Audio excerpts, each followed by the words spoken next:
ازيكم، ايه الاخبار؟ يا رب تكونوا بخير. في الفيديو بتاع النهارده هتكلم عن كذا تريك، اتمنى ان هي تعجبكم.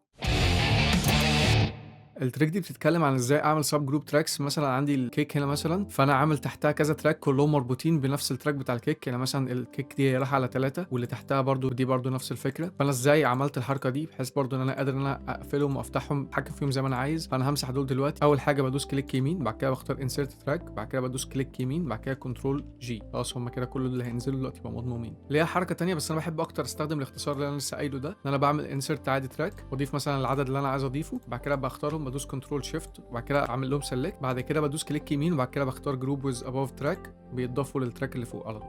هكلمكم عن طريقه خاصه بالريكوردنج في الارينجمنت، بحيث ان انا اديله مارك هنا يبدا تسجيل وهنا ينهي تسجيل بشكل اوتوماتيك من غير ما ادوس على اي حاجه خالص. فاضي وبعدنا عن الأيام اللي بنحتار فيها ونشتاق نستنى. اوكي، دي عشان تحصل في الاول لازم اكون متاكد ان انا عامل الاوبشن ده مفعله، اللي هو enable recording marks. لو مش متفعل هيكون شكلها ابيض كده، لكن دي لازم اكون مختارها من هنا. وتاني حاجه ان انا اكون مختار المكان اللي انا هسجل فيه عشان خاطر هو يقدر يفهم. ودلوقتي انا همسح الماركس دي بحيث ان انا اعملها لكم من اول وجديد. بقف على المكان اللي انا عايز ابدا منه، بعد كده بدوس الت تي.